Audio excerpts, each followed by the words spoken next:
واعتصموا بحبل الله جميعا ولا تفرقوا. بسم الله. السلام عليكم ورحمة الله وبركاته. إن الحمد لله نحمده ونستعينه ونستغفره ونعوذ بالله من شرور أنفسنا وسيئات أعمالنا.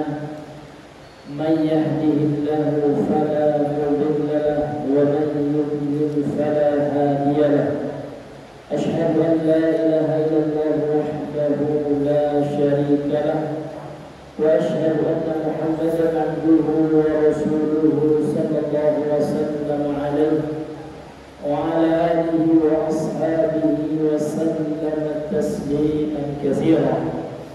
قال الله تعالى في القرآن الكريم: يا أيها الذين آمنوا اتقوا الله حق تقاته ولا تموتن إلا وأنتم مسلمون. أما بعد فيا أيها المسلمون اعلموا أن أحسن الكلام كلام الله وخير الهدي هدي محمد صلى الله عليه وسلم وشر الأمور محدثاتها وكل محدثة بدعة وكل بدعة ضلالة وكل ضلالة في النار. نسأل الله السلامة والعافية. Masyarul muslimin, jemaah salat maghrib, Bapak Ibu yang Allah muliakan. Kembali kita bersyukur sebagai bentuk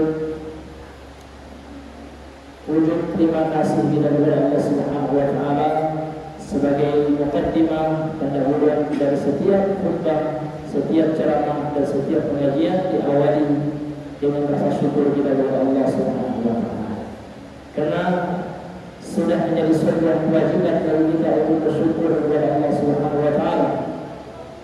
Syukur dalam artian kata kita senantiasa meyakini seluruh nikmat yang ada pada kita pada hari ini dan yang telah kita lalui dan nikmat yang akan datang, kita yakini semuanya berasal dari Allah Subhanahu wa taala. Kemudian kita memuji Allah yang telah memberikan nikmat tersebut kepada kita dan kita berupaya bagaimana kita tidak memubadirkan nikmat Allah. Apa itu mubadirkan? Mubadir pelaku takdir. Takdir artinya adalah menggunakan nikmat Allah untuk maksiat. Kalau menggunakan nikmat Allah tidak pada tempatnya atau berlebihan. Contoh, Allah beri kita nikmat makan. Seharusnya kita makan 2 piring, kita ambil 5 piring, yang 2 piringnya kita sia-siakan. Ini namanya apa? Israf. Ya. Dari asrafan yusrifu israfan artinya adalah seorang yang tidak memanfaatkan nikmat tersebut. Apa beda dengan takdir? Kalau takdir digunakan karena nikmat itu namun untuk maksiat. Makanya pelaku takdir itu kata Allah, innal mubadzirina kanu ikhwanas syayatin. Sesungguhnya pelaku takdir, para mubadzirun, ya, maka mereka adalah saudaranya setan. Masyarul muslimin yang Allah muliakan. Kemudian sebagai mukaddimah kita pada malam hari ini kami ingin membawakan sebuah hadis yang diriwayatkan oleh Imam At-Tirmidzi, Imam Ahmad dan lain-lain dari sahabat Abu Bakar Nafi' ibn al-Harith. Bahwasanya Rasulullah SAW bersabda, khairun nasi man qala umruhu wa hasuna amaluhu. Sebaik-baik manusia adalah man qala umruhu, yang Allah berikan umur panjang. Wa hasuna amaluhu, kemudian berbanding lurus dengan amalnya. Amalnya semakin baik, semakin usianya panjang, semakin banyak amalnya.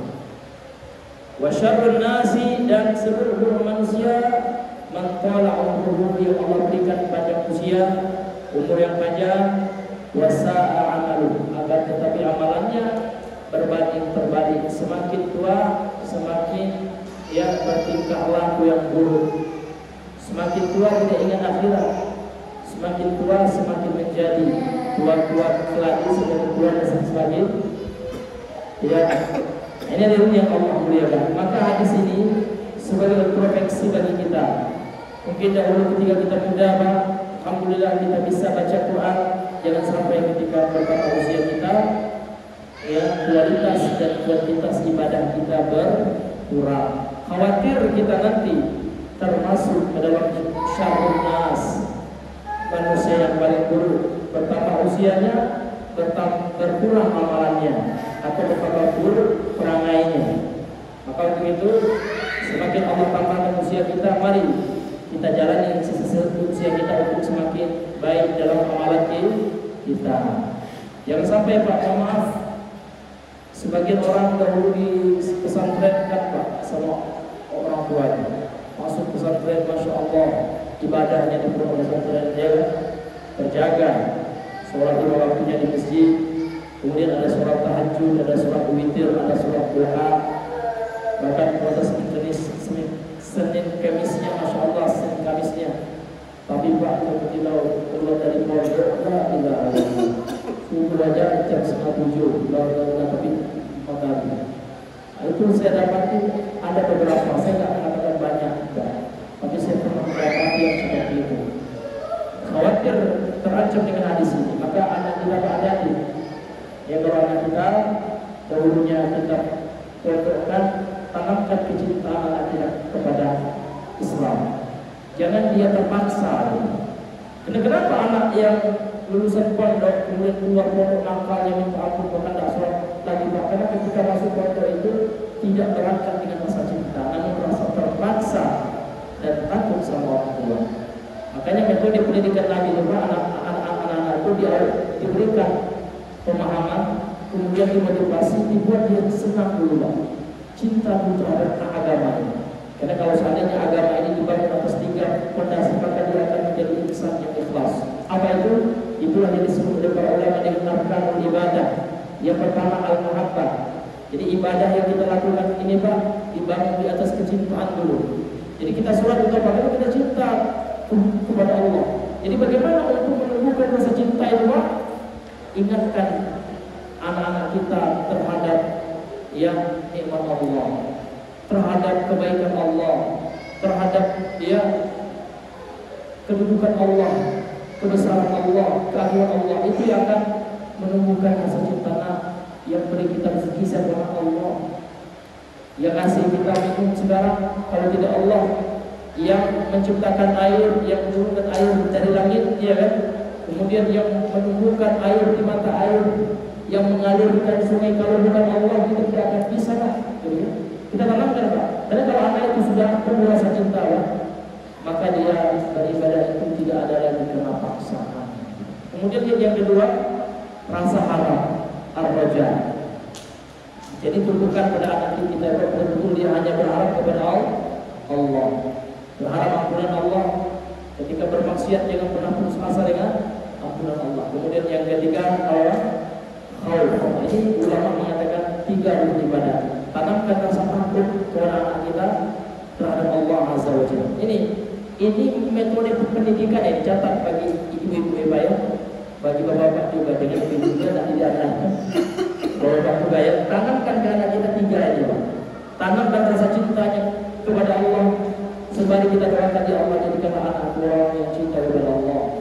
Kemudian rasa harapnya, jangan banyak berharap sama orang tua, ya kan? Jangan Pak, tanamkan kepada anak kita yang ngasih rezeki itu siapa? Allah. Api itu hanya perantara saja. Kalau bukan karena Allah yang ngasih, kemauan hati Abi untuk bekerja tidak akan mungkin Allah beri kesempatan bagi Abi untuk ngasih jajan, gitu ya. Sehingga anak kita Pak artinya terpaut dengan Allah. Itu Pak, insya Allah. Ini diantara metode pendidikan ya, dalam Islam. Dan tidak hanya anak juga, kita mendidik insan pribadi kita juga Pak. Kita tanamkan 3 fondasi itu Pak: mahabbah, raja dan khauf. Rasa cinta, harap dan rasa takut. Kalau sudah ada Pak, insya Allah akan menjadi pribadi yang cinta, ikhlas kepada Allah Subhanahu wa Ta'ala. Baik, ini sebagai mukadimah kita. Kemudian kita lanjutkan pembahasan kita, pembacaan kita Syarhul Usulis Salasati yang ditulis matanya oleh Syekh Muhammad At-Tamimi An-Najdi rahimahullah. kemudian dijelaskan oleh Profesor Dr. Saleh bin Abdillah Al-Fauzan yang merupakan salah seorang yang Dewan Fatwa tetap di lembaga fatwa resmi Kerajaan Al-Mamlakah Al-Arabiyyah As-Saudiyah, KSA, King of Saudi Arabia. Kingdom of Saudi Arabia. Ya, baik, terima kasih ya. Dan sebagian dulu yang masalah ya. Baik, ya silakan dilanjutkan pembacaannya ya. Teman-teman.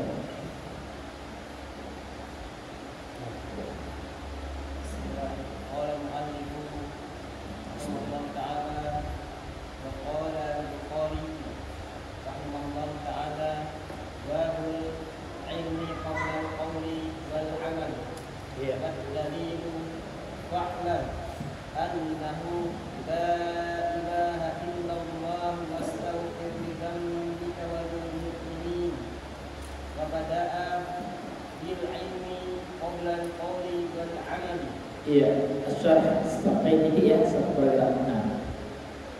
Bismillah, qala syarih rahimahullah ta'ala al-Bukhari huwa al-Imam Muhammad ibn Ismail ibn Ibrahim al-Bukhari nisbatun ila Bukhara baldatun fil masyriqi imam ahli al-hadith wa jabalul hifdhi rahimahullah ta'ala sahibu sahih alladhi huwa asahul kutubi ba'da kitabillah. Iya, Masya Allah. Qala musannif rahimahullah, berkata penulis yaitu Syekh Muhammad At-Tamimi An-Najdi rahimahullah. Wa qala al-Bukhari, jadi beliau di sini dalam kitabnya ini membawakan ucapan dari ulama min a'immatil hadis, ulama besar dalam hadis. Tidak ada yang tak kenal Al-Imam Al-Bukhari. Beliau bukan orang Arab, dia orang Bukhara. Bukhara itu kan kalau sekarang masuk dalam bagian wilayah negara Uzbekistan. Jadi Uzbekistan itu ya adalah salah satu negara non-Arab atau negara Ajam. Jadi Al-Imam Al-Bukhari ulama hadis ya, bukan orang Arab. Akan tetapi beliau adalah seorang ulama yang luar biasa ilmunya karena ya kerajinannya luar biasa ya, usahanya dalam belajar hadis ya, sehingga Allah berikan nikmat ilmu yang bermanfaat bagi beliau, sehingga pada hari ini kita masih ya membaca Sahih Al-Bukhari. Maka jangan ada ya di rumah kita, jangan ada Sahih Al-Bukhari, minimal matanya. Kalau bisa beli syarahnya. Syarah yang paling lengkap ya adalah tulisan Imam Ibnu Hajar Al-Asqalani yang judulnya Atarul Fathul Bari di Syarh Sahih Al-Bukhari. Ya, kalau nggak salah sudah ada terjemahannya Pak. Ya, kalau saya alhamdulillah ya di rumah itu ada 20 jilid yang berbahasa Arab ya, terbitan Mesir tapi yang murah ya. Terbitan Arab Saudi mahal Pak. Mau harganya 5 jutaan, tapi kalau terbitan Mesir saya beli dulu ya sekitar harga 2 jutaan lah. Ya. Nah, ini hadirin yang alhamdulillah. Sekarang sudah ada dengan terjemahannya Pak ya. Kalau yang baru dulu ya terbitan pustaka Syafi'i ya, pustaka Imam Syafi'i yang diterjemahkan oleh salah seorang ustaz kita Abu Ihsan Al-Bahri ya. Beliau lulusan Afghanistan. Satu yatim dengan ustaz kami di Pondok Purba ya di Jabal Rahman, yaitu Ustaz Abu Sa'ad rahimahullah. Nah, jadi Ustaz Abu Ihsan ini beliau satu kelas dulu ketika belajar di Afghanistan. Nah, beliau menerjemahkan buku itu Pak. Nah, ini bisa kita beli itu Pak ya, untuk menambah ya koleksi kita, dan bisa kita nanti wariskan sama anak kita kalau kita tinggal Pak ya. Nabi itu Pak yang diwariskan bukan harta. Iya. Dalilnya apa? Hadis sahih Muslim. Wa innal anbiya'a lam yuwarrisu dinaran wa dirham. Sesungguhnya para nabi itu tidak mewariskan dinar dan dirham. Walakin warasul ilm.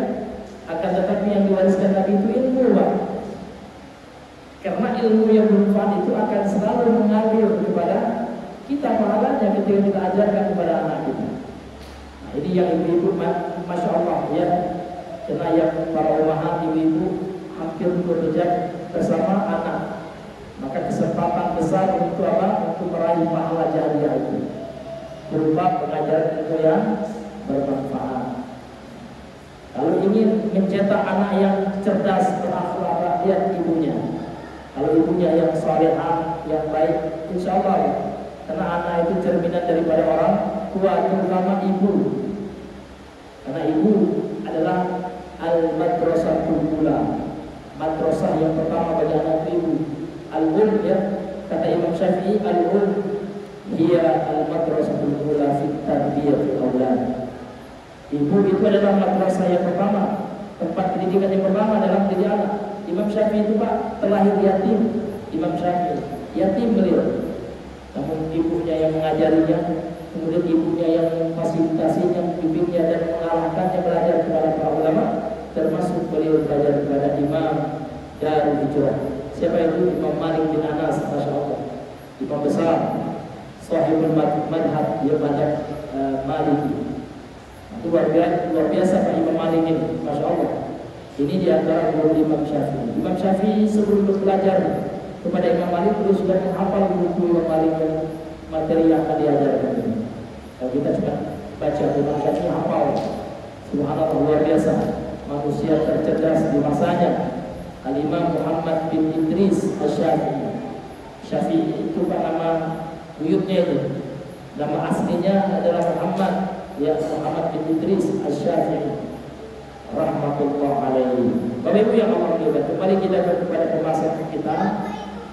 Berkata penulis yang semoga dirahmati oleh Allah Subhanahu wa taala, wa qala al-Bukhari, telah berkata Imam Al-Bukhari rahimahullah taala, semoga Allah merahmati beliau. Dalam Sahih Al-Bukhari, Imam Bukhari membuat bab khusus Bapak Ibu. Babul ilmi qabla al-qawli wal amal. Bab kewajiban berilmu sebelum berucap dan beramal. Jadi dalam Sahih Al-Bukhari itu Bapak Ibu ya, ada sebuah bab khusus yang beliau buatkan, ya, tentang kewajiban berilmu sebelum berucap dan beramal. Kemudian setelah di bawah bab itu Imam Bukhari membawakan dalil dari Al-Quran, ya, dari surah Muhammad ayat 19, wa dalilu qauluhu ta'ala, dan dalilnya adalah firman Allah Ta'ala, fa'lam annahu la ilaha illallah wastaghfir li dzambik. Maka ilmuilah, itu arti fa'lam. Ya, fa'lam itu apa artinya? Ilmuilah. Maka ilmuilah. Karena ada kata di situ kan ilam. Ilam itu dalam ilmu bahasa Arab, dalam ilmu nahwu itu namanya fi'il amr, perintah. Ya, perintah. Ya'lam, fa'lam, maka ilmuilah. Jadi Allah memerintahkan kita untuk menuntut ilmu. Sehingga sebelum kita berucap tentang agama ini harus didasari dengan fondasi ilmu, sehingga tidak ngawur. Karena banyak orang-orang yang memang tidak belajar ilmu, dia kemudian dia berbicara tentang agama, ngawur. Karena dalam hadis Nabi mengatakan, hadis Sahih Muslim, ya kan, idza wusidal amru ila ghairi ahlihi fantadiri sa'ah. Kalau seandainya sebuah urusan diserahkan kepada yang bukan ahlinya, maka tunggulah as-sa'ah. As-sa'ah itu kan hari kiamat. Hari kiamat itu identik dengan kehancuran.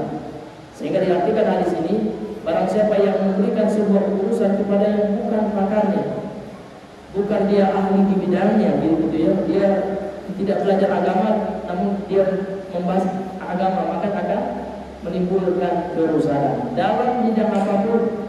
Misalkan dia ingin membuka praktek kedokteran, ternyata dia bukan dokter, ya kan? Dia tidak pernah kuliah dokter, gitu. Maka tentu tidak akan diberikan oleh pemerintah lisensi, izin untuk dia membuka praktek, karena dia bukan ahlinya. Maka ada metode kita kalau kita belajar kuliah, ya, kita belajar kepada orang yang belajar ilmu agama atau tidak. Ya. Ini hadirin yang Allah muliakan. Kalau dia belajar ilmu agama, dia punya guru, dia kan, kemudian dia lulusan, ya, pendidikan agama yang direkomendasi, ya kan, maka disitulah yang kita menuntut ilmu. Tidak sembarang aja itu Allah muliakan. Dan kita juga harus melihat bagaimana akidahnya. Jangan sampai kita belajar kepada liberal, ya, akidah liberal ini menganggap semua keyakinan dan agama itu sama. Tidak ada beda antara seorang Nasrani, seorang Muslim, seorang Yahudi. Padahal Islam telah membedakannya berdasarkan Al-Quran dan As-Sunnah. Maka hati-hati kepada itu yang Allah mulia. Baik, kita kembali kepada pembahasan ini.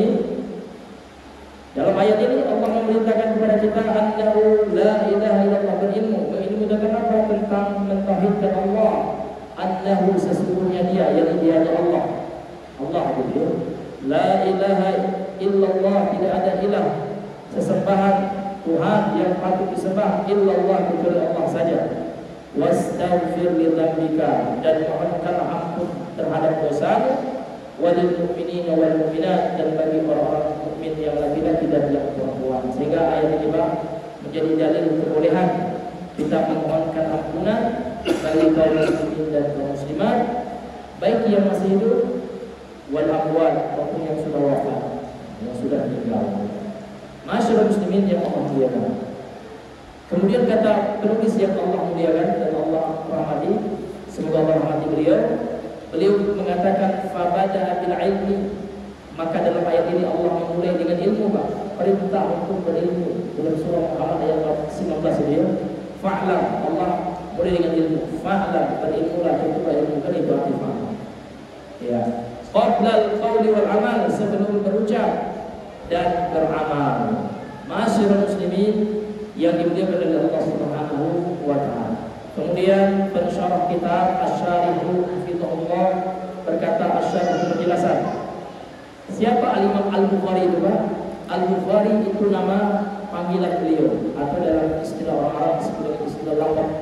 Ini laqab beliau, nama panggilan. Nama asli beliau adalah Huwal Imam Muhammad. Nama aslinya Muhammad. Jadi Imam Al-Bukhari itu nama aslinya siapa? Muhammad bin Ismail bin Ibrahim Al-Bukhari. Huwal Imam Muhammad bin Ismail bin Ibrahim Al-Bukhari.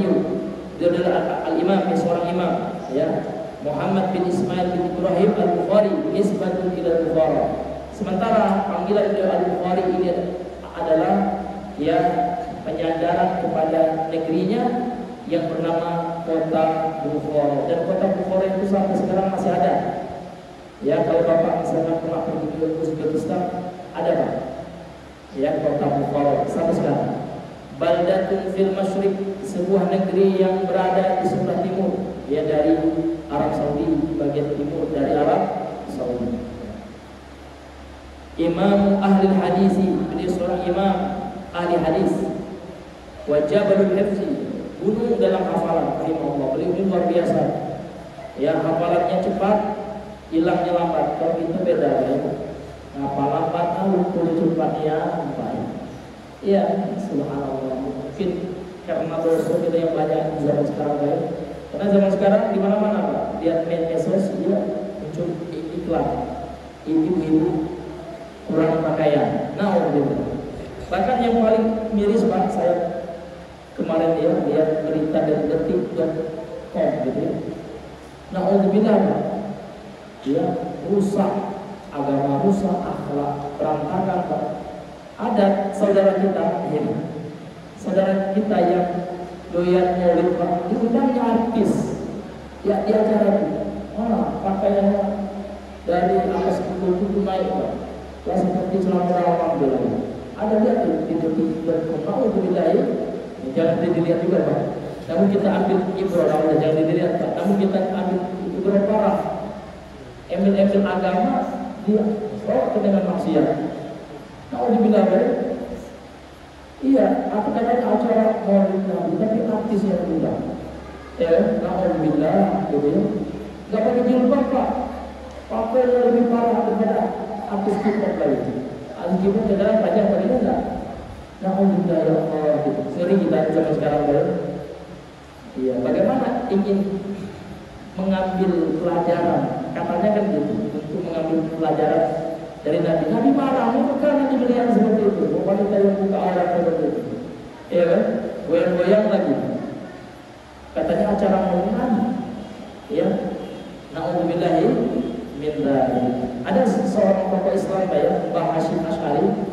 Ya, beliau punya buku supaya mengingkari acara-acara maulid yang disertai dengan maksiat seperti itu. Ada ya? Dalam kitab beliau itu risalahnya Kiai Haji Hasyim Asy'ari, ya, rahimahullah. Maka luar biasa sekarang ya, penurunan akhlak itu luar biasa, ya. Luar biasa dia yang dibuat. Ya, ketika saya baca berita seperti itu, wah, nyesek betul Pak, ya kan?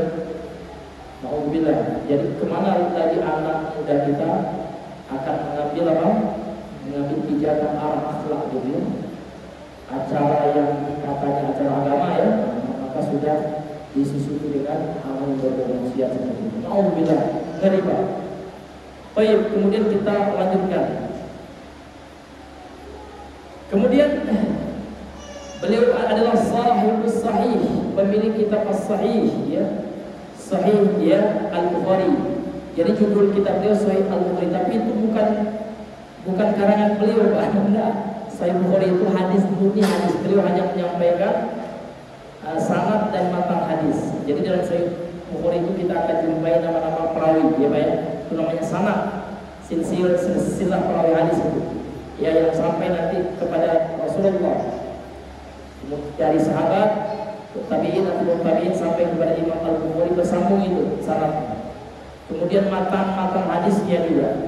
Ini hadirin yang Allah mulia. Sahibus sahih alladhi huwa asahul kutubi ba'da kitabillah. Dia adalah pemilik kitab Sahih Al-Bukhari. Yang mana kitab Sahih Al-Bukhari itu adalah kitab yang paling sahih setelah Al-Qur'an. Jadi kalau kita ditanya Pak, apa nama kitab suci yang paling benar setelah Al-Quran, maka jawabannya apa Pak? Sahih Al-Bukhari. Sebelumnya Pak, sebelum Imam Al-Bukhari ini, sebagaimana yang disebutkan dalam kitab syarahnya Takrib Imam Nawawi, disarah oleh Imam Asyuyuti, judulnya Tadrib Rawi ya, fi syarh Takrib bin Nawawi itu. Maka sebelum Imam Bukhari menyusun sahihnya ini Pak, yang paling sahih adalah Al-Muwatta Imam Malik, itu kitab yang paling sahih. Namun setelah Imam Bukhari menyusun Sahih Al-Bukhari itu ulama sepakat ternyata hadis yang dikumpulkan Imam Al-Bukhari lebih sahih, lebih kuat secara ilmu hadis ya ketimbang Al-Muwatta. Ini luar biasanya ya keutamaan yang Allah curahkan kepada Imam Al-Bukhari rahimahullah ini. Nafa'ana bihi wa bi ulumi fid dharain. Baik. Kemudian Bapak Ibu yang dimuliakan oleh Allah Subhanahu wa taala, kita lanjutkan. Fadhil Mas.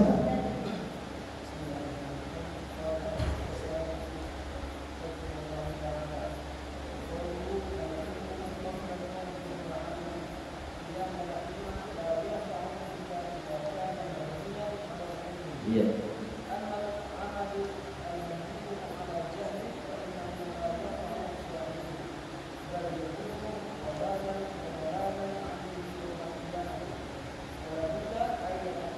An yuqaddam. Iya. Lanjut Mas ya, 1-2 baris lagi.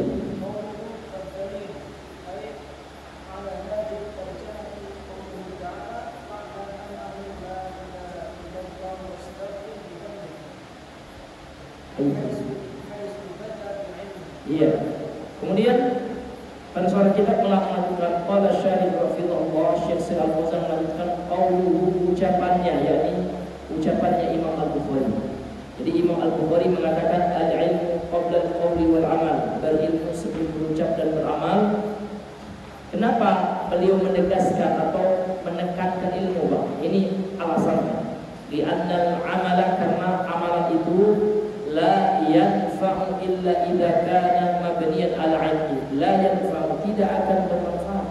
Jadi sebuah amal itu Bapak Ibu tidak ada manfaatnya kecuali apabila dibangun di atas ilmu. Artinya amalan yang kita lakukan itu Pak berdasarkan ilmu, tidak hanya ikut-ikutan. Sehingga dalam Islam ini Pak, menuntut ilmu agama itu hukumnya wajib. Ini Bapak Ibu yang dimuliakan oleh Allah. Ammal amalu al-mabniyu ala jahlin. Adapun sebuah amalan yang dibangun di atas kebodohan, fa innahu la yanfa'u sahibahu, maka amalan itu tidak memberikan manfaat kepada pemiliknya.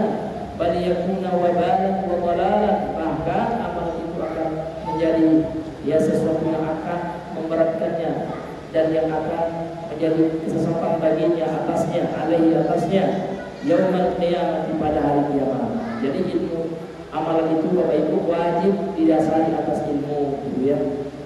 Fala budda an yuqaddama, maka harus didahulukan, wajib didahulukan ta'allumul ilmi, belajar ilmu qabla al-amal, sebelum beramal. Di sini yang coba ucapan beliau ini menunjukkan urgensi atau pentingnya ilmu. Ilmu itu penting, Pak. Ya, bahkan Imam Ahmad mengatakan ilmu itu lebih penting daripada makan dan minum. Sampai Imam Ahmad mengatakan seperti itu. Al-ilmu ahammu minat ta'am wa syarab. Ilmu itu lebih aham, lebih penting dari makanan dan minuman. Alasannya apa? Kalau makan, Pak, itu kita butuhkan tinggal apa? Ya kan? Nah, mungkinlah kita makan terus, Pak. Ya kan, secara kesehatan pun kata dokter, nanti Bapak akan obesitas. Ya kan? Apalagi makannya banyak karbo, ya kan? Iya, banyak kandungan gulanya. Bahaya gitu kan. Ini hadirin yang kedua. Jadi kalau kita makan, Pak, pasti kita butuh saja yang dibutuhkan oleh tubuh saja. Sementara ilmu, Pak, kita butuh setiap saat. Ya, mau tidur kita butuh ilmu. Bagaimana sunnah tidur, gitu ya. Mau makan ada ilmunya, Pak.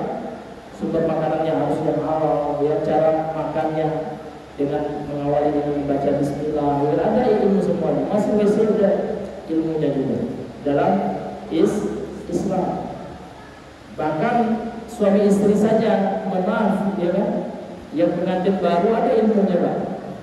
Jangan asal, ya kan, kerasa kurusu aja, ya kan, tanpa ada zikir yang dibaca, tanpa ada adab-adab yang dilakukan. Ada ilmunya semua. Bahkan ada ulama, ya Pak, ulama Nusantara ya, menulis buku tentang adab suami istri, Pak, ya, judulnya Fathul Izar. Maka kalau kita terjemahkan judulnya agak vulgar, Pak, tetapi kandungannya bagus ya, mengajarkan adab Islam terhadap hubungan suami istri. Apa artinya, Pak? Fathu itu artinya membuka. Izar artinya apa ya? Satu ya. Nah itu secara makna bahasa Arab ya.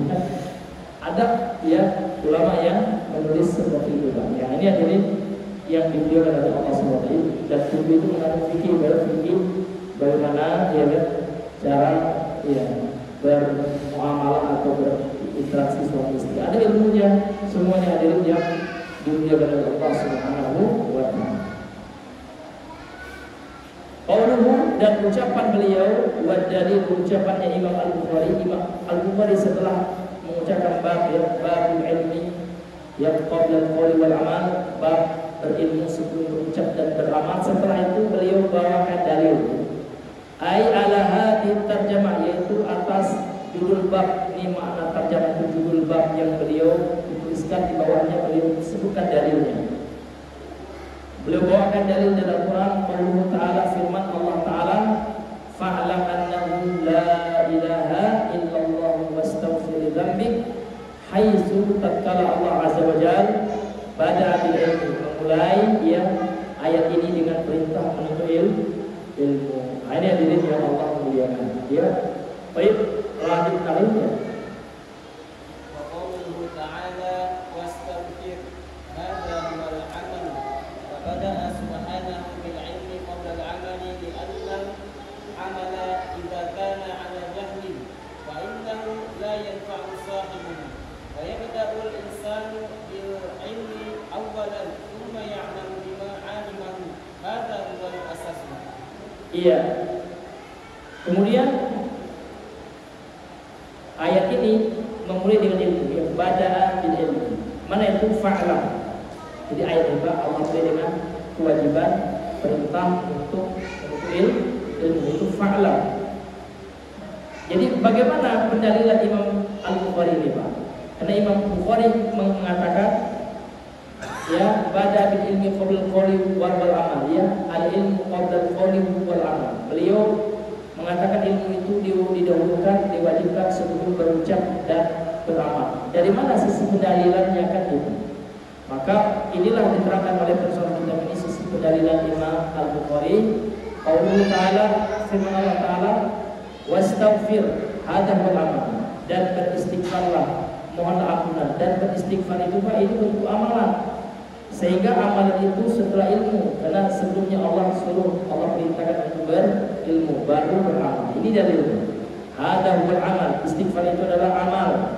Fabada subhanahu bil ilmi qabla al amal. Maka Allah subhanahu wa ta'ala memulai dengan ilmu sebelum amal. Li'anal amala, alasannya apa? Ini Pak. Li'anal amala, karena sesungguhnya amalan itu idza kana ala jahlin, apabila dilakukan di atas ketidaktahuan, kebodohan, fa innahu la yanfa'u, maka amalan itu tidak memberikan manfaat sahibahu ini sebagai objek ya. La yanfa'u sahibahu, tidak memberikan manfaat kepada siapa? Kepada pemiliknya.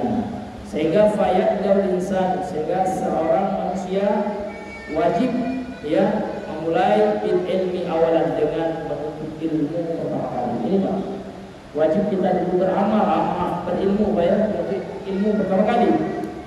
Thumma ya'mal, kemudian setelah itu dia beramal bima alimahu, dengan apa yang telah dia ilmui, dengan apa yang telah dia ketahui.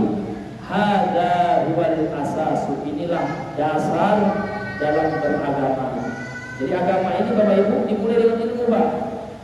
Ya, fa'lam annahu la ilaha. Bahkan ayat yang pertama itu turun ayat apa? Ayat apa? Ya, ayat 1 sampai 5 dari surah Al-Qur'an, dari surah Al-Alaq, Iqra itu Pak, perintah Allah, itu surah Allah juga. Bacalah, lihat, bacalah itu bentuk belajar itu Pak. Karena salah satu sarana belajar itu dengan apa Pak? Dengan membaca. Jadi Allah perintahkan kita untuk menuntut ilmu. Ayat yang pertama saja dan Islam itu Pak menyuruh untuk menuntut ilmu. Maka Islam itu Pak adalah agama yang memerangi kebodohan. Jadi Islam itu agama maju yang menyuruh pemeluknya untuk senantiasa menuntut ilmu. Bahkan ada pepatah Arab, ini bukan hadis, namun sering orang mengkaitkan ini hadis, padahal itu bukan hadis. Ya, ini pepatah saja. Ya, utlubul ilma minal mahdi ilal lahdi.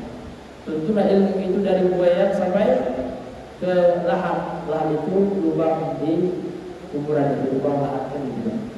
Ini bukan hadis, ini pepatah Arab. Artinya ini menunjukkan apa Pak? Menunjukkan pentingnya kita ilmu.